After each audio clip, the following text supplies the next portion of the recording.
Hi friends, ఎలా ఉన్నారు? బాగున్నారా? ఈ రోజు కూడా ఒక చక్కటి స్పైన్ చిల్లింగ్ హర్రర్ స్టోరీతోని నేను మీ ముందుకైతే వచ్చేసాను. నేను మీ అంజని, మీరు చూస్తున్నది SRK హర్రర్ స్టోరీస్. స్టోరీలోకి వెళ్ళబోయే ముందు మీ అందరికీ తెలుసు కదండి, వీడియోనైతే లైక్ చేయండి, అలాగే షేర్ చేయండి. మనలాంటి మరికొంతమంది హర్రర్ ప్రేమికులకి. కొత్తగా చూస్తున్న వాళ్ళు ప్రతిరోజు నన్ను ఫాలో అవుతూ మన ఛానల్లో వచ్చే హర్రర్ వీడియో చూడాలి అనుకుంటే ఛానల్ని సబ్స్క్రైబ్ చేసి పెట్టుకోండి.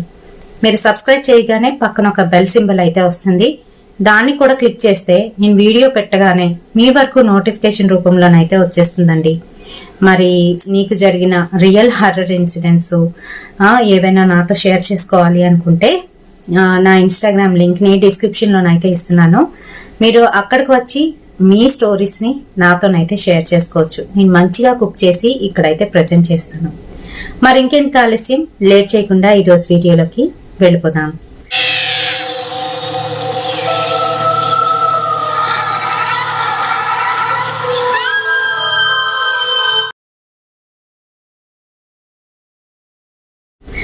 సో రాజమండ్రిలో జరిగిన ఒక రియల్ ఇన్సిడెంట్ అండి ఇది. అయితే రాజమండ్రిలో మనకి మండపేట ఏరియా మీకు ఐడియా ఉండే ఉంటుంది. అక్కడ దగ్గరలోని చిన్న చిన్న ఊర్లు అయితే ఉన్నాయి, అక్కడైతే జరిగింది. సో ఏంటనంటే, నందిని అనే అమ్మాయి ఒక అబ్బాయిని అయితే లవ్ చేసింది. ఆ అబ్బాయి ఆటో డ్రైవర్ అనమాట. తనకి ఫ్యామిలీ కూడా లేదు, అనాథ. అయితే ఆ అబ్బాయి దీనికి ఆటో ద్వారానే పరిచయం ఇద్దరికి కూడాను. తర్వాత రాను వాళ్ళిద్దరి మధ్యలోని ప్రేమ అయితే చిగురించింది. అయితే మరి ఇంట్లోని చెప్పమని తనైతే అన్నాడు. తన ధైర్యం చేసి ఇంట్లో వాళ్ళకైతే చెప్పింది. అంతే, మరి వాళ్ళైతే ఒప్పుకోలేదు, హౌస్ అరెస్ట్ చేశారు తన్ని. ఈ అబ్బాయి కూడా వెళ్ళి ఒప్పించడానికి అయితే ప్రయత్నిస్తే ఈ అబ్బాయిని కూడా కొట్టి పంపించేస్తే ఈ అబ్బాయి ఏం చేశాడు అని అంటే, ఆ అమ్మాయిని లేవ తీసుకొని అయితే వెళ్ళిపోయాడు. వీళ్ళు ఏం చేశారు అని అంటే, రాజమండ్రిలోని మండపేట ఏరియాలోని ఒక ఇంటిని అయితే అద్దెకి తీసుకొని ఆ ఇంట్లో ఉంటూ తిన ఆటో వేసుకునేవాడు. కొద్దో గొప్ప వెనకైతే వేసుకున్నాడు కాబట్టి తనకి ప్రాబ్లం అయితే లేదు. ఆ అమ్మాయిని చక్కగా పోషించుకుంటున్నాడు. అయితే వీళ్ళు వచ్చిన కొత్తలోని అక్కడ వీళ్ళు దిగిన ఏరియా ఎలాంటిది అని అంటే, అక్కడ పెద్దగా చుట్టుపక్కల ఏవి కూడా లేవు, అంటే ఫెసిలిటీస్ ఏమీ లేవు. లోపలికి ఉన్నట్టుగా అయితే ఉంటుంది. పోర్షన్స్ అనమాట, లైన్గా పోర్షన్స్. అందులో ఒక పోర్షన్ వీళ్ళదే. అయితే పక్కింటి ఆవిడ వీళ్ళని చూసి మెల్లగా తనతోనైతే మాట్లాడడం మొదలుపెట్టింది. ఆవిడ పేరు కమల. ఆవిడ నందినితో మాట్లాడడం మొదలుపెట్టింది. అలాగే నందిని గురించి తెలుసుకుంది, అబ్బాయి గురించి కూడాను. వాళ్ళిద్దరికీ హెల్ప్ చేస్తూ ఉండేది. అయితే వాళ్ళ ఆయన మటుకు, కమల ఆయన మటుకు అసలు ఎలాంటి మనిషి అని అంటే, తెచ్చిందంతా కూడా తాగేయడం, సాయంత్రం వచ్చి ఈవిడ్ని నానా హింసలు పెట్టడం, కొట్టడం, తిట్టడం అయితే చేస్తూ ఉండేవాడు. మధ్యలో వీళ్ళు వెళ్ళి అడ్డుకుండేవారు. అయినప్పటికీ కూడా వాళ్ళతోని వీళ్లతోని అక్రమ సంబంధం అయితే అంటగలుపుతూ ఆవిడని చాలా ఇబ్బంది పెట్టేస్తూ ఉండేవాడు. అయితే వాళ్ళకి ఒకడే బాబు. జాగ్రత్తగానైతే చూసుకునేది. కమల ఏంటంటే తన మటుకు తను ఏదో చిన్న పనుల్లోకి వెళ్ళి పనులు చేసుకొని ఆ గవర్నమెంట్ స్కూల్లోనైతే జాయిన్ చేసింది బాబుని. ఆ వచ్చిన డబ్బులతోనే అలాగా గడుపుతూ ఉంటుందన్నమాట. తన భర్త ఏమాత్రం ఒక్క పైసా కూడా తనకి ఇవ్వడు. తనకు వచ్చింది అలాగా తను ఖర్చు పెట్టేసుకుంటాడు. ఇంకా అలాగే తాగుడికి బాగా బానిస అయిపోయేసరికి ఇంకా రోజును ఇదే వేధింపులు అనమాట. ఆవిడ్ని ఎక్కడికి వెళ్తున్నావు, ఏం చేస్తున్నావు, నువ్వెక్కడ పని చేస్తున్నావు నాకు తెలుసులే, అక్కడ ఎవడెవడితో మాట్లాడుతున్నావు నాకు తెలుసులే, నీకు నేనంటే ఇష్టం లేదు, అది ఇది అంటూ బయటికి తీసుకొచ్చి వల్గర్గా మాట్లాడుతూ జుత్తు పట్టుకొని కొట్టేయడం, ఇంకా అలాగే ఆవిడని తిట్టడం అయితే చేసేవాడు. ప్రతిరోజు కూడాను అలానే హింసిస్తూ ఉండేవాడు.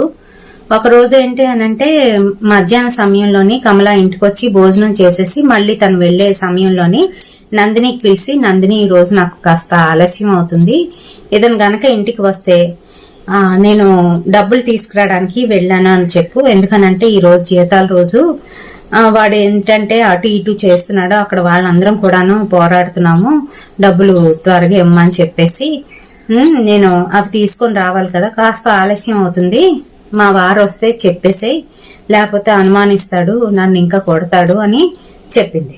చెప్తే అలాగే నక్క, నేను చూసుకుంటానులే, నువ్వు వెళ్ళిరా అని చెప్పింది. అలాగే బాబుని అప్పచెప్పింది ఈ అమ్మాయికి. బాబుని చూసుకో, నేను వచ్చే వరకును అని చెప్పేసి సరేనన్నది. అనిన తర్వాత కరెక్ట్గాను 5:30 అయ్యింది. వాడైతే వచ్చేసాడు, తాగేసి వచ్చాడు. తలుపు కొడుతుంటే ఈలోపు నందిని బయటకు వచ్చింది. ఏమండి అక్క లేదు, అక్క బయటకు వెళ్ళింది, డబ్బులు తీసుకురావడానికి వెళ్ళింది, ఇదిగోండి తాళాలు అని చెప్పి తాళాలు అయితే ఇచ్చేసింది. తనేం మాట్లాడలేదు, లోపలికి వెళ్ళిపోయాడు. ఏదో ఉన్నది తినేసి అక్కడే అలాగా వదిలేసి పడుకుని పోయాడు. 6 అవుతుంది, ఇంకా ఆవిడ రాలేదు. ఇంకా 6:30 అయిపోయింది. ఈలోపు మళ్ళీ వాడు లేచాడు, పడుకున్నవాడు లేచి బయటకు వచ్చాడు. బయటకు వచ్చి నందిని అయితే పిలిచాడు. ఈలోపు నందిని వాళ్ళ ఆయన కూడా వచ్చేసాడు. ఏమైందండి అంటే, చూడండి ఎలాగో మా ఇంటి ఆవిడ ఇలాగే చేస్తుంది, నాకు తెలుసు, దీనికి ఎవడో ఉన్నాడు, నేను కాకుండా, అందుకే ఇలా లేటుగా వస్తుంది, ఎక్కడికో వెళ్ళిపోతుంది, మీరు పక్కనే ఉన్నారు కదా గమనించండి ఈసారి ఇలాగ అంటూ ఉంటే అతనేమో చెప్పాడంట, తప్పండి, కమల గారు చాలా మంచి ఆవిడ, ఎప్పుడు కూడాను అలా చేయరు, ఈ రోజు ఏమైందో ఏంటో ఇంకొక అరగంట ఆగి చూద్దాము, ఆమె రాకపోతే ఆమె పని చేసే చోటుకి మనమే వెళ్దాము అని చెప్పేసి అనుకున్నారు. అనుకొని ఇంకొక అరగంట అయితే చూశారు. ఈలోగా ఫోన్ వచ్చింది వీళ్ళకి.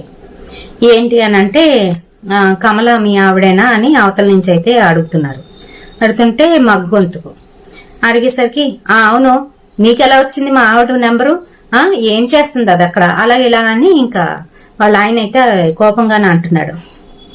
అలా కాదు, అర్జెంటుగాను పలానా గవర్నమెంట్ హాస్పిటల్కి రండి, మీ ఆవిడ యాక్సిడెంట్లో చచ్చిపోయింది, పోస్ట్ మార్టం చెయ్యాలి, గుర్తుపడతాయి శవాన్ని, మీ వాళ్ళంటే మేము పోస్ట్ మార్టం మొదలు పెడతాము, మీకు అప్పచెప్తాము అని అవతల నుంచి పోలీస్ అయితే మాట్లాడుతున్నాడు, కానిస్టేబుల్. మాట్లాడేసరికి అప్పుడు వీడికి తాగిందంతా దిగిపోయింది, చనిపోయింది పెళ్ళం. చనిపోయేసరికి వీళ్ళకి చెప్పి బోరుని ఏడుస్తున్నాడు. ఏడడం కాదు, ముందెళ్ళి ఆవిడ బాడీని కలెక్ట్ చేసుకుందామని వీళ్ళైతే చెప్పారు. చెప్పి వీళ్ళు కూడా ఏడుస్తున్నారు. కమల గురించి నందిని చాలా ఫీల్ అవుతూ సొంత అక్కలా భావించిందనమాట. అలాంటి ఆమె చనిపోవడంతోనే ఇంకా నందిని చాలా ఫీల్ అవుతూ ఏడుస్తూ ఆ గవర్నమెంట్ హాస్పిటల్కి అయితే వెళ్ళారు. వెళ్ళిన తర్వాత అక్కడ శవాన్ని అయితే ఐడెంటిఫై చేశారు, ఆవిడే కమలనే.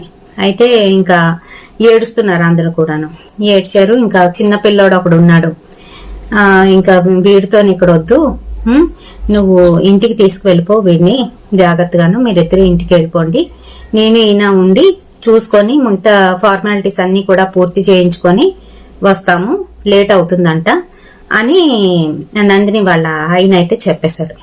చెప్తే పాపం ఏడ్చుకుంటూ బాబుని ఊరుకోబెడుతూ చిన్నపిల్ల నందిని ఏం చేసింది, వాళ్ళ ఆయన వెళ్ళిపోమన్నాడు కదా అని చెప్పేసి ఇంకా తన బాబుని తీసుకొని ఇంకా రాత్రి సమయంలో హాస్పిటల్ దగ్గర ఉండడం మంచిది కాదు అని చెప్పేసి అప్పటికే 9:30 అయితే అయిపోతుంది. పాపం అతను బయటికి తీసుకొచ్చి నందిని భర్త ఆటో అయితే ఎక్కించేశాడు. వాళ్ళిద్దరిని జాగ్రత్తగా ఇంటికి వెళ్ళిపోమని చెప్పాడు. సరే తిను ఆటో అయితే ఎక్కింది, ఇంటికి వెళ్తుంది. మధ్యదారిలోనే ఏంటి అని అంటే, వీళ్ళకి హాస్పిటల్కి ఇంటికి మధ్యలోనే రైల్వే ట్రాక్ వస్తుందన్నమాట. అయితే ఆ ట్రాక్ దగ్గర ఒక క్షణం ఆగింది ఆటో, ట్రైన్ వస్తుందని చెప్పి ఆగినప్పుడు తిను అలానే కళ్ళంట నీళ్లు తెచ్చుకొని బాబుని చూస్తూ, బాబేమో ఆటో ఎక్కేసరికి బాగా నిద్ర వచ్చి పడుకుని పోయాడు తన ఒళ్ళోని. తనేమో ఏడ్చుకుంటూ అలాగా అటుపక్కకి అయితే చూస్తుంది, రైల్వే ట్రాక్ కాసి చూస్తుంటే దూరం నుంచి ఎవరైతే చనిపోయిందో కమల అలాగా నడుచుకొని వెళ్ళిపోతున్నట్టుగా, తిని కాస్త చూసుకుంటూ నడుచుకొని వెళ్ళిపోతున్నట్టుగానైతే కనిపించింది. వెంటనే కళ్ళు నునుపుకొని చూసేసరికి అక్కడ ఎవరూ లేరు. అంతా నా భ్రమ అని మనసులోనైతే అనుకుంది. ఇంకా ఇంటికైతే వచ్చేసింది. ఆటోకు డబ్బులు ఇచ్చేసి పిల్లాడిని ఎత్తుకొని వస్తుంటే అక్కడ పక్కన ఇంకో 2 పోర్షన్లు అయితే ఉన్నాయి. వాళ్ళు వచ్చి అడుగుతున్నారు, ఏమైంది కమలకి, ఏమైంది, ఎలా చనిపోయింది ఏంటంట అంటే, ఇలాగా తను పని చేసిన దగ్గరికి వెళ్ళి డబ్బులు తీసుకొని తిరిగి వస్తున్న సమయంలోనే లారీ వచ్చి గుద్దేసిందంట, చూసుకోలేదంట అక్క అని ఏడుస్తూ చెప్పిందంట ఈ అమ్మాయి. చెప్తే వాళ్ళు అయ్యో ఎంత పని అయిపోయింది, ఉన్నంతకాలమును మొగుడు అసలు సరిగ్గానే చూసుకుండేవాడు కాదు, ఎప్పుడు కొడుతూనే ఉండేవాడు, ఎన్ని మాట్లాడినాడు ఆవిడ్ని అని వాళ్ళు బాధపడ్డారు. డబ్బులు సంపాదించి తీసుకువస్తే వాడు తాగడానికే ఖర్చు పెట్టేవాడు, ఈ పిల్లకి ఎప్పుడు కూడా ఇచ్చేవాడు కాదు అని ఆమె గురించి ఏవో మాట్లాడుకున్నారు. వాళ్ళు మటుకు వాళ్ళు వెళ్ళిపోయారు. ఈ అమ్మాయి ఏమో బాబుని తీసుకొని ఎత్తుకొని వాళ్ళ రూమ్లోకి అయితే వెళ్ళిపోయింది. అదేంటంటే ఆ పోర్షన్లన్నీ కూడాను ఒక చిన్న హాల్ లాగా ఉండి వెనకతల ఒక వంటగది లాగా, ఆ తర్వాత వెనకతల ఒక బాత్రూము ఇలా అయితే ఉంటుంది ఎవరికి వాళ్ళకి. అయితే ఈ అమ్మాయి లోనికి వచ్చింది, తలుపు వేసేసుకొని బాబుని పడుకోబెట్టి తను మంచినీళ్ళు తాగడానికని వంటగదిలోకి అయితే వచ్చింది. వచ్చేసరికి చీకటిగా ఉంది, లైట్ వేసింది. వేసేసరికి వంటగది వెనకతల ఎవరో తిరుగుతున్నట్టుగా గ్రెనేడ్ అయితే కనిపించింది కిటికీ అద్దంలో నుంచి. ఎవరది అని చెప్పేసి, ఎందుకనంటే ఎవరి పోర్షన్కి వారికి వేరే వేరేగా చిన్న బాత్రూమ్లు అయితే ఉంటాయి అన్నమాట. అటుపక్కకి రావాలి అని అంటే ఇంట్లో నుంచే రావాలి. ఎవరు తిరుగుతున్నారు, అవతల గోడ నుంచి ఎవరైనా దూకేరా ఏంటి అని చెప్పేసి మెల్లగా కిటికీ తీసి తెరిచి చూసింది. చూస్తే ఎవరు లేరు. ఏదో కొమ్మో చెట్టు నేడో అలా పడి ఉంటుందిలే అని చెప్పేసి మళ్ళీ మంచినీళ్ళు అయితే తాగేసింది. తాగేసి వచ్చి బాబు పక్కన అయితే పడుకుంది. కొంతసేపటికి ఎవరో తలుపు కొడుతున్నారు. వాళ్ళ ఆయనను పక్కింటి ఆయన వచ్చుంటారు అని చెప్పేసి గబగబా లేచి తలుపు అయితే తీసింది. ఎదురుగా కమల నించొని బాబు కాసి అలా చూస్తుంది, పడుకున్న బాబు కాసి. అక్క నువ్వెలా వచ్చావు, నువ్వు చచ్చిపోయావు కదా, అలా ఇలా అని మాట్లాడుతుంది. తను ఏదో ట్రాన్స్ లో ఉన్నట్టుగా ఉంది, మాట్లాడుతుంది. మాట్లాడుతుంటే తను నన్ను లోపలికి రానిస్తావా అని అడుగుతుంది. రా అక్క, నిన్ను రానికపోవడం ఏంటి, రా లోపలికి రా అని చెప్పేసి రమ్మనింది. లోపలికి అయితే వెళ్ళింది. వెళ్ళేసరికి ఇంకా బాబుని చూసి పట్టుకొని ఏడ్చేస్తూ తనకి ముద్దులు అయితే పెడుతుంది. బాబుకి పెడుతూ ఉంటే, ఏంటక్క చెప్పక్క, నువ్వు చచ్చిపోయివన్నారు, నీ శవాన్ని కూడా చూపించారు అలా అని తను కూడా కంటనీరు పెట్టుకుంటుంది. పెట్టుకుంటుంటే, నందిని నా కొడుకుని జాగ్రత్తగా చూసుకుంటావమ్మా, నీ దగ్గర ఉంచుకుంటావా అని మాట్లాడుతుంది. మాట్లాడుతుంటే, అక్క అలా అనకక్క, నువ్వు ఉన్నావు కదా, నీ భర్త కూడా ఉన్నారు, మీరే జాగ్రత్తగా చూసుకోవాలి, వాడికి ఇంకా బోల్డ్ అంత భవిష్యత్తు ఉంది, అయినా నేనెలా చూసుకుంటాననుకున్నావు అని అంటుంది ఈ నందిని. అంటుంటే ఆ కమల మటుకు, అలా కాదు, నా కొడుకుని నీ కొడుకులా చూసుకోవా, నువ్వే జాగ్రత్తగా పెంచు, వాడికి ఏం తెలీదు, వాళ్ళ నాన్న ఎప్పుడు తాగడే గాని వీడి గురించి పట్టించుకోడు, వాడు రెండో పెళ్లి చేసుకున్నా చేసుకుంటాడు, అప్పుడు నా కొడుకు అనాథ అయిపోతాడు అని ఏడుస్తుంది. అలా కాదక్క, నేను చెప్పింది విను అని అంటే కోపంగా చూసి, నేను ఒకసారి చెప్తే నీకు అర్థం కావట్లేదా, అక్క అక్క అని పిలిచేదానివి కదా, నా దగ్గరికి వచ్చేదానివి కదా, నేను నిన్నెలా చూసుకున్నాను, నా కొడుకుని చూసుకోమంటే నీకేంటి అంత ఇది, చూసుకో నా కొడుకుని, నీ కొడుకులా చూసుకో, జాగ్రత్తగా చూడు, లేకపోతే నేను చంపేస్తాను అని తన గొంతు అయితే పట్టుకుంది. పట్టుకుండేసరికి ఒక్కసారిగా గట్టిగానైతే అరిచి లేచి కూర్చుంది. ఒళ్ళంతా చెమటలు పట్టేస్తున్నాయి. ఇంట్లో ఎవ్వరు లేరు. చిన్న లైట్ ఏదో వెలుగుతుంది. పక్కన బాబు అయితే పడుకున్నాడు. తనకేం అర్థం కాలేదు.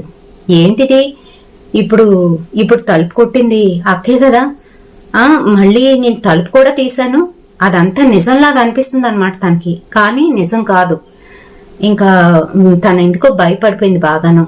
ఇదేంటి, అక్క నన్ను బాగా చూసుకుండేది కదా, ఇంత కోపంగా ఎలా మారిపోయింది, నన్నెందుకు అలా చంపాలనుకుంటుంది, అయినా చనిపోయిన ఆవిడ ఎలా వచ్చింది అని ఇలా రకరకాల ఆలోచనలు అయితే తనకు వస్తున్నాయి. ఇంకా బాబు దగ్గరికి వచ్చి మళ్ళీ అలానే పడుకోవడానికి ప్రయత్నిస్తుంది, కానీ నిద్ర పట్టట్లేదు. అక్కడేమో వాళ్ళ ఆయనను ఇంకాను నందిని వాళ్ళ ఆయన ఇద్దరు కూడాను పోస్ట్ మార్టం అయినంతసేపు ఉండి ఆ శవాన్ని కలెక్ట్ చేసుకొని మళ్ళీ వాళ్ళ ఇంటికి రావాలి. అయితే వాళ్ళు ఆ పనిలోనైతే ఉన్నారు. ఈలోగా నందిని ఏమో కాల్ చేసింది వాళ్ళ ఆయనకి. ఏమండి ఏం చేస్తున్నారు, ఇంకా ఎంతసేపు వీటికి వస్తారు అన్ని కూడా అడుగుతుంది. అప్పటికే 10:30 అయితే అయిపోయింది. ఇంకా అలా అయ్యేసరికి, లేదు వచ్చేస్తాము, చూస్తున్నాము, పంపించేస్తాము అంటున్నారు, కానీ పోస్ట్ మార్టం అవ్వాలి కదా అని చెప్పేసి ఉంటాను అని చెప్పి పెట్టేశాడు. పెట్టేస్తే అక్కడ తిరుగుతున్నారు వార్డు బయటన. తిరుగుతుంటే అక్కడ ఉన్న వాళ్ళేమో, ఎంతసేపు తిరుగుతారయ్యా, కూర్చోండి, టైం పడుతుంది అని చెప్పారంట. వాళ్ళిద్దరూ కూర్చున్నారు. కూర్చుంటే నందిని వాళ్ళ ఆయనకి బాగా మగతగా నిద్రలాగా అయితే వస్తుంది. వచ్చేసరికి ఇంకా అలానే అక్కడే కూర్చొని కునుకుపాట్లు అయితే పడుతున్నాడు. ఈ పక్కన కూర్చున్న వాళ్ళ ఆయనకి కూడా ఏంటనంటే తాగేసున్నాడు, దానికి తోడు ఇంత రభస అయితే జరిగింది, బాగా ఏడ్చాడు. దాని మీద తనకి కూడా నీరసంగా నిస్సత్తుగా డ్రౌజీగానైతే ఉంది. తను కూడా ఇంకా అలానే అక్కడే కూర్చొని కళ్ళు మూసుకొని ఉన్నాడు. ఉండేసరికి కొంతసేపటికి అక్కడ అంతా కూడా లైట్లు అయితే ఆగిపోయి ఉన్నాయి. తన పక్కన అంటే కమల భర్త పక్కన ఎవరో వచ్చి కూర్చున్నట్టుగానైతే అనిపించింది. కూర్చున్నట్టుగా అనిపించేసరికి సడన్ గా కళ్ళు తెరిచి చూసుకున్నాడు. పక్కన చూసేసరికి తన భార్య ఇక్కడ ఒక పెద్ద దెబ్బ అయితే తగిలింది, రక్తం ఇలా కారుతుందనమాట. అంతేకాదు చెయ్యి ఇలా తిరిగిపోయింది, వెనక్కి ఇలా తిరిగిపోయింది. ఒక కాలు పచ్చడి అయిపోయింది, నుజ్జు అయిపోయింది. అలానే వచ్చి తన పక్కన కూర్చొని, ఇప్పుడు నీకు సంతోషమేనా, నేను చూడు ఎలాగైపోయాను, నీ వల్లనే, అంతా నీ వల్లనే అని అంటుంది. అనేసరికి ఆ వికారమైన మొహం ఇంకా అలాగా కాళ్ళు చేతులు అలా ఉంటే చూసేసరికి ఎవరికైనా భయం వేస్తుంది కదా. అంతే ఇంకా గట్టిగానైతే అరిచాడు. అరిచి లేచేసరికి అక్కడ చుట్టుపక్కల ఉన్న వాళ్ళు వచ్చారు. ఏమైంది బాబు, ఏమైంది అనుకొని. ఏం లేదని భయపడిపోతున్నాడు. ఒళ్ళంతా చెమటలు పట్టేసాయి. పక్కనున్న నందిని వాళ్ళ ఆయన, ఏమైందండి, ఎందుకంత గట్టిగా అరిచారు అని అంటే, ఏం లేదు, మా ఆవిడ నా పక్కకు వచ్చి కూర్చొని ఇలా అంటుంది అని అన్నాడంట. అంటే మరి ఉన్నంతకాలం ఆవిడ మీ కింద ఎంత చేసిందో మీకు తెలుసా, సేవలు చేసింది చాలాను. మీరు డబ్బులు ఇవ్వకపోయినా, ఇంటికి డబ్బులు ఇవ్వకపోయినా పాపం ఆవిడ కూలీ నాలి చేసుకొని డబ్బులు సంపాదించి పిల్లోడిని చదివించుకుంటూ ఓ పక్కనేమో ఆవిడ ఇంటి పోషణ అయితే చేస్తుంది. అలాంటి ఆవిడని మీరు ప్రతిరోజు మీకోసం వచ్చేసరికి వండేసి ఉన్నిచ్చేది కదా, అలాంటి ఆవిడని ప్రతిరోజు వచ్చి మీరు తాగేసి వచ్చి కొట్టి నానా హింసలు పెట్టారే. ఇలాంటివి ఎవరైనా ఇలాగా చెప్తే అర్థమవుతుందండి కొంతమందికి ఎంత చెప్పినా అర్థం కాదనుకోండి, అది వేరే విషయం. మీరు ఆవిడ మీద ఎన్నో నిందలు వేశారు, అయినప్పటికీ కూడా సహించింది, భరించింది ఆవిడ. మీ మీద ఎంత ప్రేమ ఉండకపోతే మీకు అలా చేస్తుంది చెప్పండి. మీరు అది ఆలోచించకుండా, మీరు మీ పిల్లాడి భవిష్యత్తు గురించి కూడా ఆలోచించకుండా ఇలా చేశారు, తాగుడికి బానిస అయిపోయారు పూర్తిగాను అని అతను ఏదో క్లాస్ పీకాడంట. చిన్నవాడైనాను చూడండి, ప్రేమించి పెళ్లి చేసుకున్నాడు, బాధ్యతగా ఉన్నాడు, అలాగే ఆటో వేస్తున్నాడు, పక్కన అన్ని సంపాదించుకుంటున్నాడు, వాళ్ళకి ఏం లేకపోయినా. కొంతమంది అలా ఉంటారు చక్కగాను, అనాథ అయినా కూడాను వాడికి ఎలా మెలగాలో, ఎక్కడ ఎలా ఉండాలో, డబ్బులు ఎలా సంపాదించాలో, డబ్బులు ఎక్కడ ఎలా ఖర్చు పెట్టాలో తెలిసిన వాడనమాట. అయితే మరి ఇతనికి అవన్నీ చెప్పేసరికి అప్పుడు ఒక్కొక్కటిగాను తన భార్య చేసినవన్నీ కూడా గుర్తొచ్చి గట్టిగా ఏడవడం మొదలుపెట్టాడు. కమలా వాళ్ళ ఆయన ఏడుస్తుంటే ఈలోగా అక్కడ ఉన్న వాళ్ళు, బాబు ఇక్కడ ఏడకూడదు, ఇలాగా ఉండండి, అయిపోయింది అని చెప్పేసి కమలాకి పూర్తిగాను పోస్ట్ మార్టం అయితే చేసేసారు. అంబులెన్స్ ఇచ్చి వాళ్ళ ఇంటికి అయితే పంపించేశారు. వాళ్ళ ఇంటికి వెళ్ళేసరికి ఇంట్లోని ఈ అమ్మాయికి నిద్ర లేదు. కళ్ళు మూసుకుంటే ఆ కమలయే కల్లోకి అయితే వస్తుంది. మొత్తానికి 11:30 ఆ టైంకి ఇంటికి అయితే వచ్చేసారు. ఇంకా శవం ఉంటుండగా మిగతా వాళ్ళు ఎవరు కూడా పడుకోరు కాబట్టి అక్కడ ఆ పోర్షన్లో ఉన్న వాళ్ళందరూ కూడా బయటకు వచ్చి అక్కడే కాపలా అయితే ఉన్నారు. తెల్లవారి ఆమెకు చేయవలసినవేవో తూతూ మంత్రంగానైతే చేస్తారండి. ఎప్పుడైనా ఇలాంటి యాక్సిడెంట్ కేసులు కావచ్చు, లేదంటే సూసైడ్ కేసులు కావచ్చు, ఇలాంటివి ఏమైనా జరిగినప్పుడు పోస్ట్ మార్టంలు చేస్తే వాళ్ళకి శవాన్ని పంపించేటప్పుడు లాంఛనంగా మనం చేయవలసిన స్నానాలు, ఇంకా వాళ్ళకి పెట్టవలసినవన్నీ కూడాను అయితే జరగవు. నార్మల్గా ఏదో తూతూ మంత్రంగా చేసేయడమే గాని స్నానాలు చేయించడం ఇలాంటివి అయితే జరగవు. మరి అలానే కమలకు కూడాను జాగ్రత్తగా అలానే మళ్ళీ తీసుకువెళ్ళి దహనపరిచేశారు. తెల్లవారి అన్నీ అయిపోయాయి. అయితే ఈ అమ్మాయికి మటుకు అక్కడి నుంచి ప్రతిరోజు కూడా ఆవిడ కనిపించడం, గుమ్మంలో నుంచి బయటకు వచ్చేసరికి సాయంత్రం అయ్యేసరికి అక్కడి నుంచోని క్రేనేడ్ లాగా కనిపించి మాయమైపోవడం, నా కొడుకుని జాగ్రత్తగా చూసుకొని కల్లోకి వచ్చి చెప్పడం. ఓ పక్కన కమల భర్త కూడా మారాడు. ఇతను చెప్పాడు కదా ఈ అబ్బాయి ఇలా ఉండకండి అని చెప్పేసి కొడుకుని అయితే జాగ్రత్తగా చూసుకుంటున్నాడు. చూసుకున్నప్పటికీ కూడాను తనకి తాగుబోతులకి ఎలా ఉంటుందని అంటే ఆ సమయం అయ్యేసరికి నాలుకంతా పెడసగట్టుకుపోయి తాగేయాలని అనిపిస్తుందంట. మరి అలానే తాగుడికి బానిస అయిపోయి ఉన్నాడు బాగాను. అప్పుడప్పుడు తాగడం, వచ్చి తన మటుకు తనే ఇంట్లోని పడిపోవడం, అలాంటి సమయాల్లో ఆ పిల్లోడిని వీళ్ళు చూసుకోవడం, ఇలా అయితే జరిగింది. మరి కొన్నాళ్ళకి తనకి నందినికి అయితే ప్రెగ్నెన్సీ రావట్లేదు. డాక్టర్ల చుట్టూ తిరిగేశారు, దేవుళ్ళ చుట్టూ తిరిగేశారు, అయినా కూడా ఏ ప్రయోజనం లేదు. ఎవరో చెప్పారంట, పలానా అతని దగ్గరికి వెళ్తే అతను మంత్రించిన నిమ్మకాయ ఇస్తాడు, ఆ నిమ్మకాయని గనక నీళ్లలో కలుపుకొని తాగితే ఖచ్చితంగా ప్రెగ్నెన్సీ వస్తుందండి. రకరకాలు ఉంటారు కదండి ఇలాంటివి. అయితే అతని దగ్గరికి వెళ్తే అతను ఈ అమ్మాయికి దిష్టి తీసి ఏవో నిమ్మకాయలతోనే ఏదో పూజ లాంటిది చేసి ఒక నిమ్మకాయని అయితే ఇచ్చాడంట. ఇంకో విషయం కూడా చెప్పాడంట, అమ్మ నీ వెనకతలో ఏదో ఒక శక్తి ఉంది, దానివల్లే నీకు ఇలా పిల్లలు కలగడం లేదు, మీరున్న చోటు నుంచి మరో చోటుకైతే వెళ్ళిపోండి, అప్పుడు మేబీ కలగొచ్చు అని చెప్పేసి. ఇంకా వీళ్ళకైతే అర్థమైంది, అంటే ఆ కమల వల్లనే అవ్వట్లేదు అని వీళ్ళైతే అనుకున్నారు. ఏం చేశారు అని అంటే ఆ ఇల్లు ఖాళీ చేసేసి మరో ఇంటికి అయితే షిఫ్ట్ అయిపోయారు దూరంగాను. అయిపోయిన తర్వాత ఆవిడ కనిపించడం మానేసింది, అలాగే ప్రెగ్నెన్సీ కూడా వచ్చిందంట. మరి ఈ రియల్ ఇన్సిడెంట్ మీకు ఎలా అనిపించింది? నచ్చిందా? నచ్చితే తప్పకుండా ఒక లైక్ అయితే వేయండి. రేపటి సరికొత్త హర్రర్ ఇన్సిడెంట్ తోని మళ్ళీ మీ ముందుకైతే వచ్చేస్తాను. Until then by.